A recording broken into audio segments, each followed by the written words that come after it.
Well, I have just been kicking up all of the controversy this week. I have got 3 different fires currently burning, if you want to put it that way. And compared to the larger scope of my channel and the number of subscribers I have, it's not a big number of people who are upset with me. And honestly, since the last controversy I was in, the last round of drama with the Edwin Marilyn Manson interview, I'm kind of over it now, or over caring.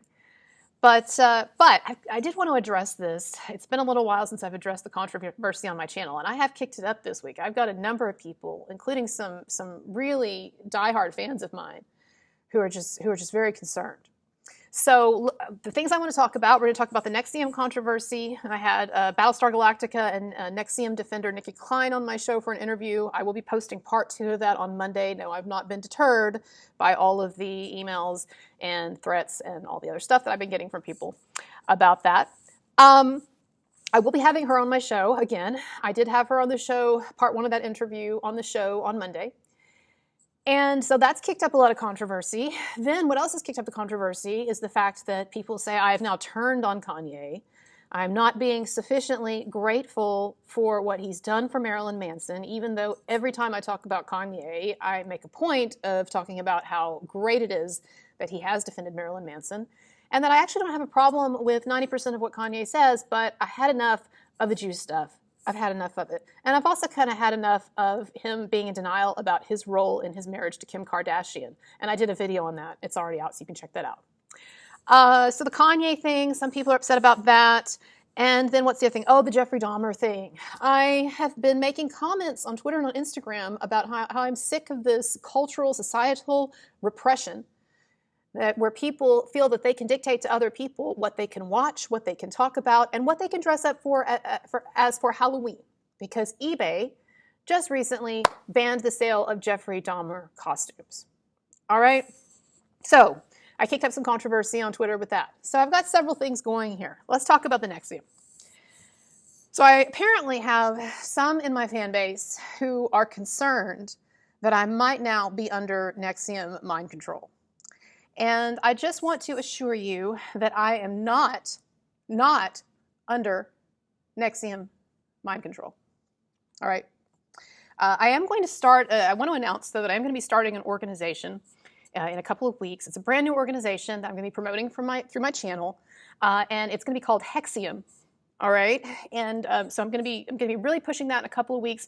Nothing to do with NXIVM or anything, like totally different thing, right? So never fear. I'm not under NXIVM mind control or anything like that.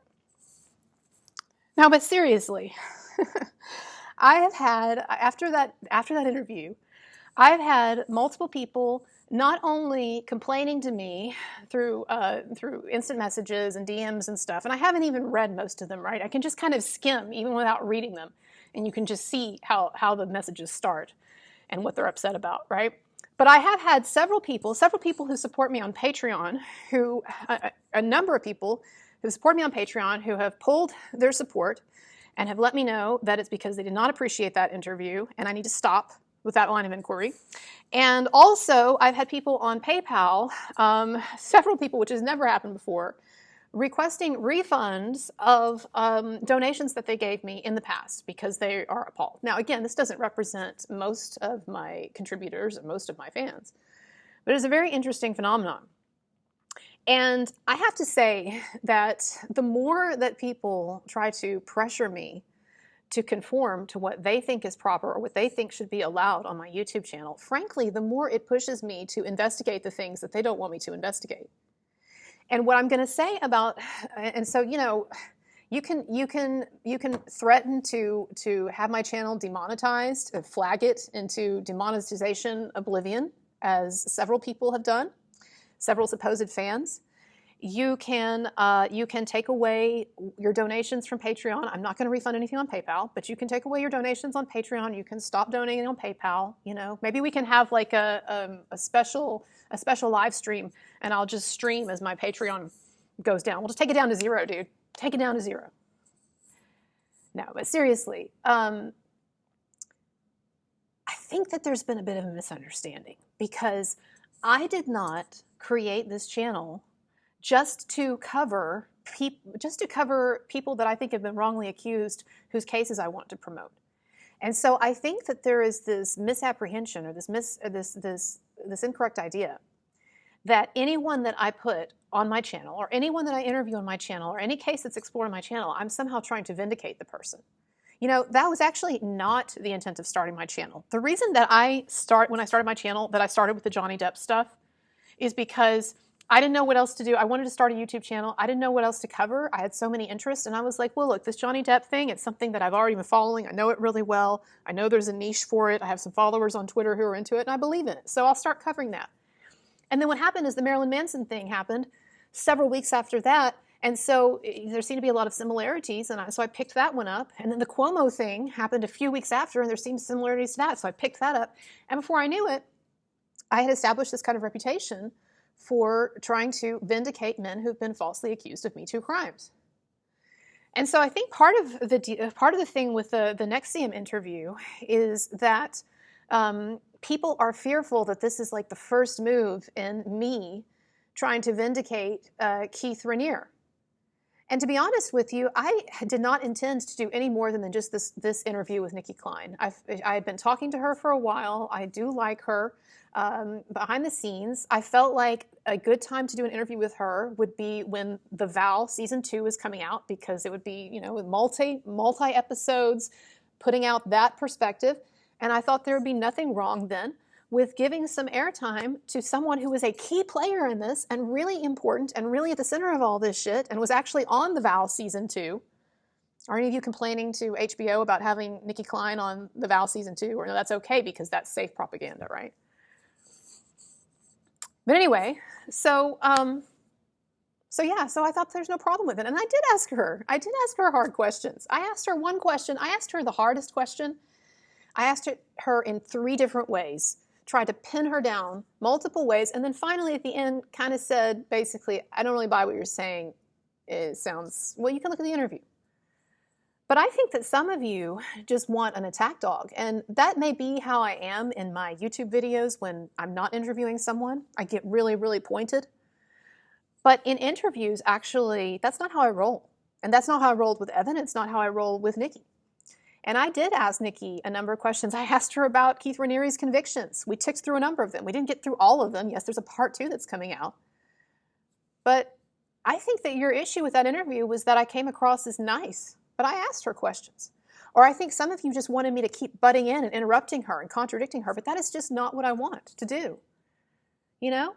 If you want to hear all of the reasons why people hate Keith Raniere or why people are freaked out about NXIVM or why people disagree with Nicki Cline, you can get that all over the media. Okay? There have been multiple documentaries and multi-episode documentaries, 2 seasons of it on HBO. You know, all of that stuff is out there. So I put up one contrarian opinion that's not really getting much of a voice and everybody's freaking out. Well, not everybody, actually, a tiny minority of people who need to chill out. But some people that I respect and care about, right?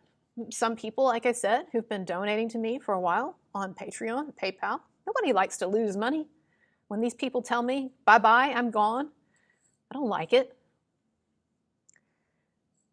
But I just did not start this channel to be told what I can cover and to be told that there are all of these unsafe spaces that I cannot enter or I cannot take my audience into. And so, you know, the truth is I wasn't going to cover this more. It was just going to be a one-off or a 2-off, right, with 2 different episodes of this interview released to coincide with The Vow. But now that all these people are telling me I can't do this, it makes me want to look into it more. And I tell you what, I'm not sure if I'm going to look into it more, but if I do, I know the best place to start because I have had people, and this is very interesting, I've had people from both sides of this, people who are critics of NXIVM and hate Keith Raniere and all of that, and NXIVM and Keith Raniere defenders like Nicki Cline, both sides have told me to look at the trial transcripts. So that's really amazing, right? What other time in life do you have people who are diametrically opposed in their views on something agreeing on where you should start? So that's really interesting that both sides think that if I look at these trial transcripts, it's going to vindicate them. That's interesting. Why didn't I look at the trial transcripts before the interview? Well, I had a limited amount of time. Okay, and secondly, I watched the entire fucking first season of The Vow, people. You know, I wanted to know where to go. Well, I went to the documentary that a bunch of people have been saying is the documentary to watch if you want to understand this stuff. And I watched 9 episodes, all 9 episodes of season 1 of that, frankly, boring documentary that needed a good 2/3 of it edited out, that didn't prove anything. It was a typical HBO documentary, a lot of self-promotion and a lot of vagueness and a lot of innuendo and nuance and a lot of things that frankly didn't add up. But I'm having people telling me that the documentary was not a good way into this, that in fact I should have looked at the trial transcripts. Okay, so now I will. Now I will. And I don't know if I'm going to do a follow-up show or if I'm not, but I'm going to look at the trial transcripts, and if I think there's an interesting story there, either way, whichever way it goes, right? If I read the trial transcripts and I think, oh my God, you know, this guy is what everyone says he is, and this organization is what everyone says it is, okay. And I'll let you know if that's what I think.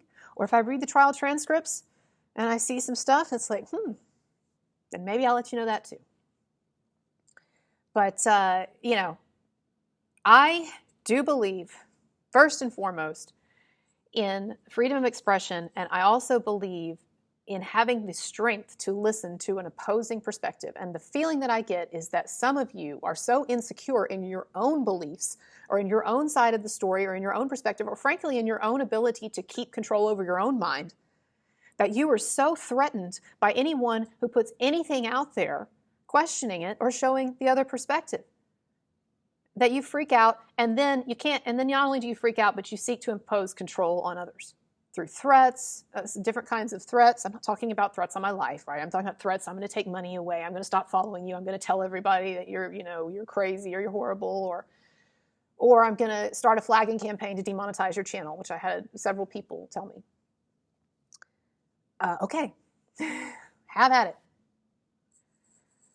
But I'm going to cover what I want to cover, and that's going to continue to be the case.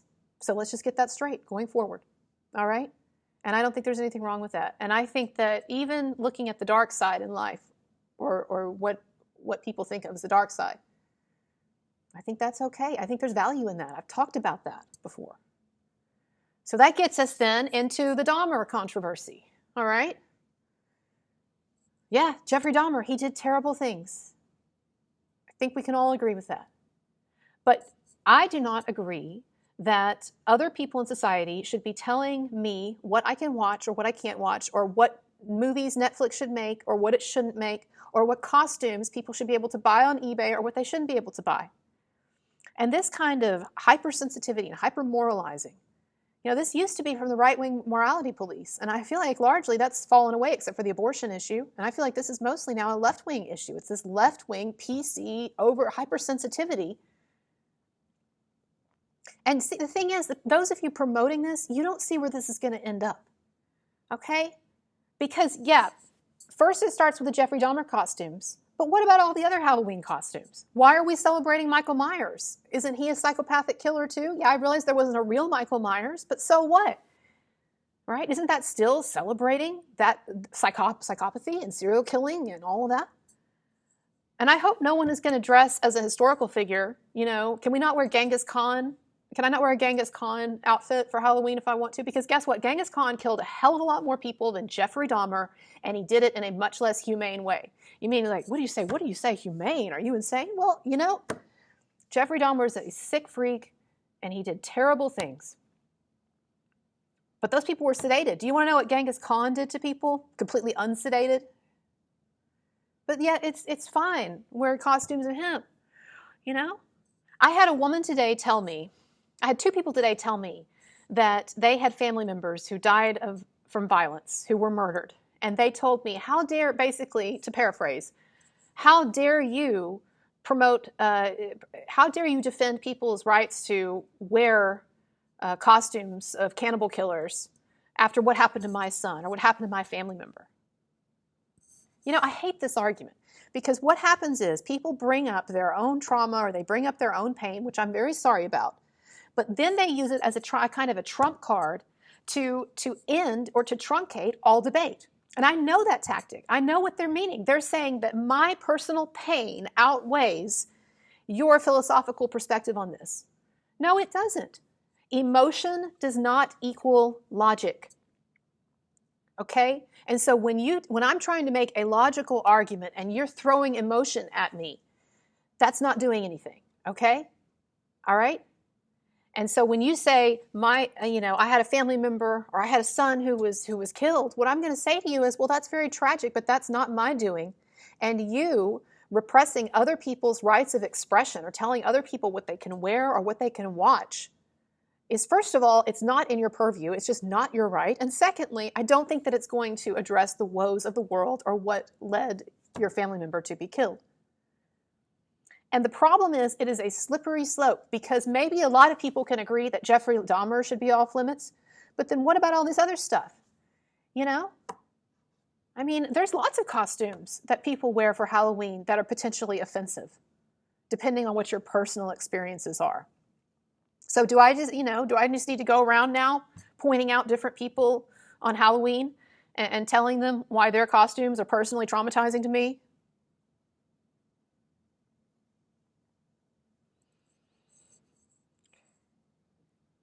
It is a slippery slope, because none of us can ever agree on what is proper speech and what isn't, and what should be, and what's a healthy thing or an okay thing or an acceptable thing to think about or to focus on, and what isn't. It's all subjective.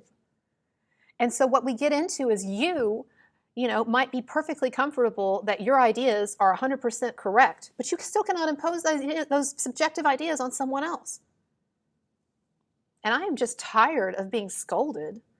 It's part of this gig. I'll continue to deal with it, but I am just really tired of being scolded by all of these, pearl-clutching moralists who think that they know ultimately what is best for all of us and how all of us should regard all of these things. I did not create the conditions of this world. I did not create murderers. I did not create psychopathy. I did not create suffering. I did not create evil. I did not create all of these. So if you want to take your complaints to somebody, take it to God if you believe.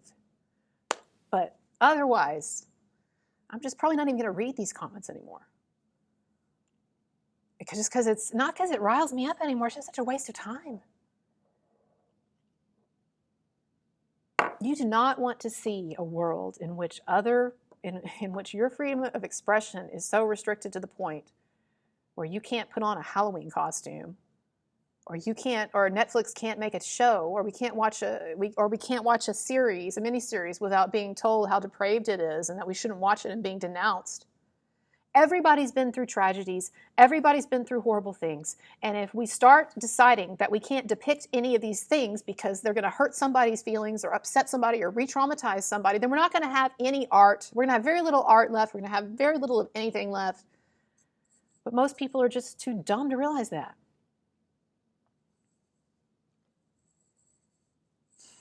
I don't care particularly if I can wear a Jeffrey Dahmer costume or not. I don't really care if I can watch that Netflix series or not. I thought it was really interesting. I thought it actually raised a lot of deep questions. If anyone had their brain turned on, everybody's just like, oh, it's glorifying a cannibal. Oh, the victims.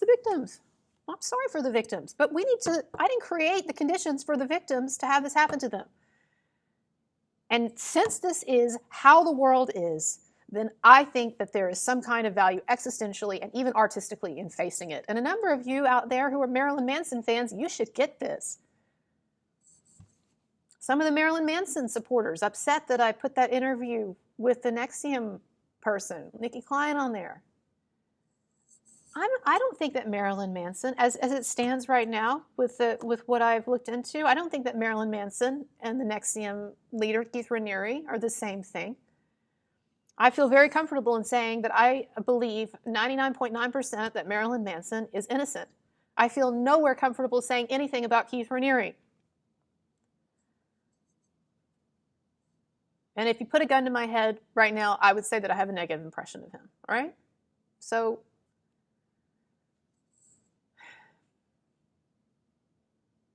but you Marilyn Manson fans, you should understand wanting to take a look at the dark side. Whether we're talking about Dahmer or we're talking about NXIVM? I almost said Nixon. Come on, NXIVM. Could they have not chosen something that was not an antacid? Because that's all I think when I think NXIVM. I just keep thinking of the antacid. But anyway, the antacid or reflux medication or whatever.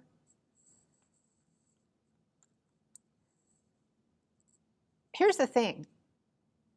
It's not always apparent at the beginning that someone is innocent, and sometimes you actually have to dig around to come to that conclusion, or sometimes you have to dig around to the conclusion that come to the conclusion that someone's guilty.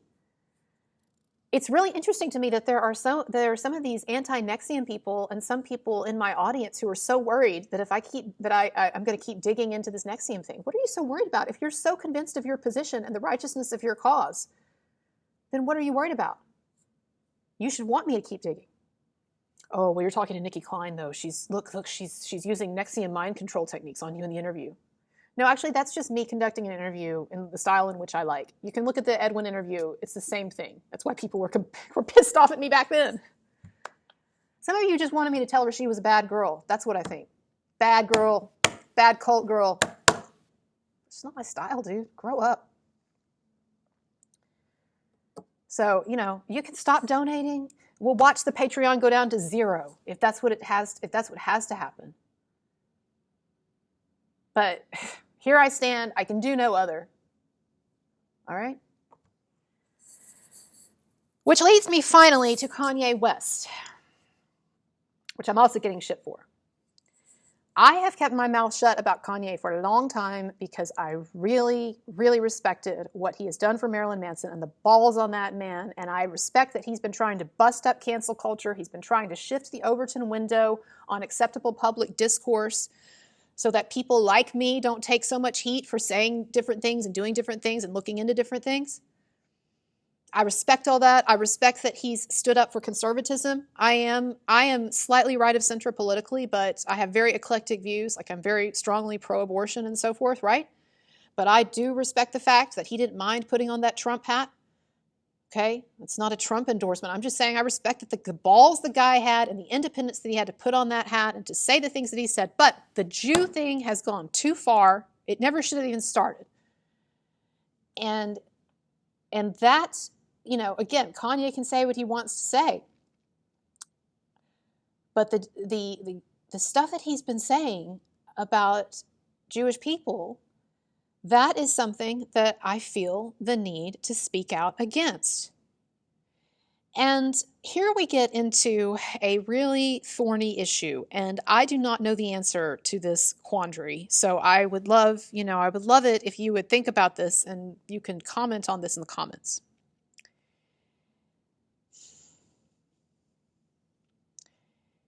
It is not possible to have absolutely unlimited free expression without negative consequences, nor perhaps should it be. And yet, I just spent all this time telling you that one of my central core values is freedom of expression, and that I do hate cancel culture. So I'm in a kind of a bind, and I feel like a lot of us are in a kind of a bind with this Kanye stuff because on the one hand, we very much support what I've just said he's trying to do in regard to free speech and cancel culture and all of that and broadening the Overton window and everything. If you don't know what I'm talking about, the Overton window, just look it up. But basically, to broaden the Overton window is to broaden the acceptable discourse in a society. You push the envelope, and that's really what I think he's trying to do, other than he wants to sell stuff and get attention. But I do think a lot of what he's saying is he's trying to really push the envelope. So it's almost like taking a sledgehammer or taking an axe and trying to break ground. You're trying to do really, really hard, disruptive blows to get things to kind of shake up. And so I do think that a lot of what Kanye says, especially the more outrageous or even offensive stuff, is his attempt, whether he knows it or not. I don't know if he even knows what he's doing, but his attempt to try to broaden the Overton window or to try to assert more independence, free speech, and all that.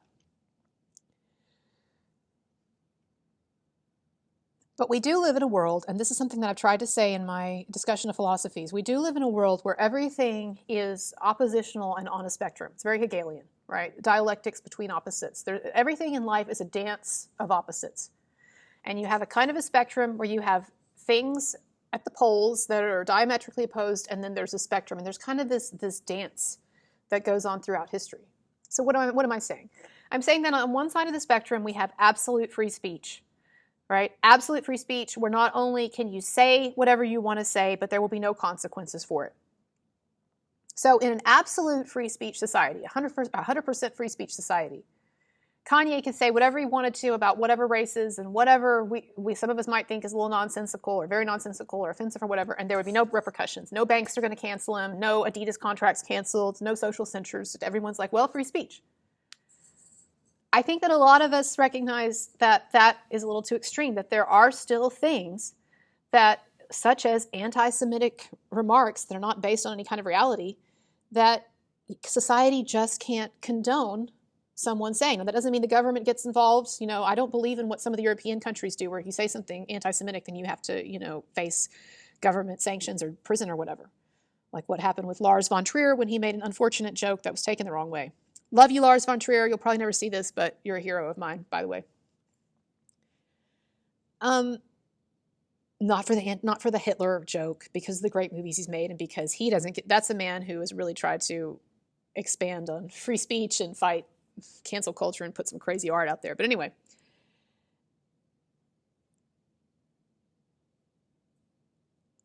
so we understand that there are still practical limits to absolute free speech, and that there are some things that society just cannot condone. And yet, on the other hand, I just spent all this time talking about how it's very important to have the freedom to discuss and to focus on even uncomfortable things, or even sketchy things, or even, you know, things like Jeffrey Dahmer. So the question before us then is, when is the line crossed, and how do you know when you've crossed it? And that is entirely subjective, and therein lies the great quandary, because basically, when it comes to these types of matters, none of us really knows what the absolute right perspective, correct perspective is, and none of us absolutely knows when that line has been crossed. I can't tell you, I'm just going to be honest with you, I cannot tell you on the spectrum between absolute censorship and absolute free speech where the line is. I can tell you that I am very comfortable pushing that line really, really far toward the absolute free speech side, and that's one of the things that I try to do on my channel. But what I'll also tell you is, I don't know where the line is, but I know that Kanye has crossed it when it's come to the Jewish thing. And what he's saying, it just has no basis in fact. You know, he's complaining about how there's this Jewish cabal in the entertainment industry and the banking industry and all of that. Listen, Kanye, just because, and I'm not trying to talk down to you, I'm just being real. Just because there are many Jewish people in certain industries does not mean that there's some kind of conspiracy or cabal against you, or that the Jewish people are in some kind of conspiracy to keep these institutions Jewish. I mean, for instance, you've been complaining about JP Morgan that cut off its banking relationship with you. Who is the CEO and the head honcho and the head brain behind JP Morgan? It's Jamie Dimon. I don't think Jamie Dimon is Jewish. Is he? Now I have to look it up, all right? I could be wrong on that. It doesn't really matter, though. I have to look it up now, though, because I said it. Just a minute. Is Jamie Dimon Jewish? Yes, not Jewish. All right, so what are you complaining about then? The chairman of JP Morgan, who's been the chairman forever, he's one of the most popular men on Wall Street, he's not Jewish. The entertainment industry, yeah, there's a number of Jewish people, but there's also a number of non-Jewish people. You know, a minute ago, I looked up some of the top people in the entertainment industry, whether it's agents or heads of studios or heads of music companies or whatever. There's a lot of non-Jews. You know? And just because Jewish people are successful, that doesn't mean that it's some conspiracy. I mean, I shouldn't even have to say this. And this is what I'm saying, is that what Kanye is saying, it's just so ridiculous. And I don't know if he's getting it from this black Israelite philosophy. Does he subscribe to that? I know that there are a number of people in the black community who have had a problem through the years with the Jewish community, going back to like Malcolm X, you know, some anti-Semitic ideas, but I don't know where this is coming from. But I just don't think that it's something that can be defended anymore. And what I want to say is that, you know, speaking to Kanye West, is that there are a lot of people who are behind your project and behind what you were trying to do here in a lot of ways in society.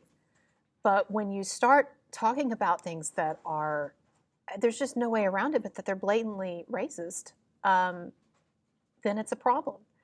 And you might say to me, well, You just said that you have the right to put on your program whatever you want and face the criticism. Yeah, exactly, face the criticism.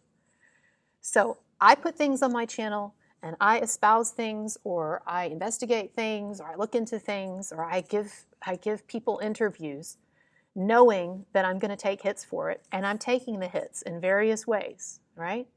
And what I would say to you, Kanye, is this. I would ask yourself, if the hits that you're taking and that you will continue to take for these anti-Semitic remarks, is it really worth it to you? Is it really such a core value with you that you can't let it go, or that you can't shut up about it? And could you consider the fact that maybe you're wrong? Okay? Doesn't hurt for any of us to consider that fact. And that is one thing that I consider every time that I do something controversial. And some of you look at my programs and you think I believe that I put these interviews up or I put these videos up on a whim. But actually, there's a lot of thought that goes into them. And most of the interviews I do require weeks or sometimes even months of thought, you know? And Nikki Klein, first of all, Nikki Klein did not contact me. She followed me on Twitter, if you call that a contact then. But she didn't contact me. I contacted her. When I saw that she had liked me when she'd followed me on Twitter, I contacted her. She wasn't trying to recruit me. And so what if she's trying to help Keith Raniere by going on my program? Everybody's trying to promote some kind of a perspective, right? But just because I put her up there doesn't mean that that some of you have to freak out. Okay? Let me just prepare you. I'm going to do a lot of interviews. I'm going to cover a lot of things, and some of it will offend you. And if that is a deal breaker, then go with God. God be with you. I'll see you some other time. All right? Those of you who support my channel, I do appreciate it, and I hope that a lot of you will stick around. I hope a lot of you do see what I'm trying to do. And as always, I appreciate your support. Like and subscribe, and all of the links for donations and everything are below. And yeah, have a good day.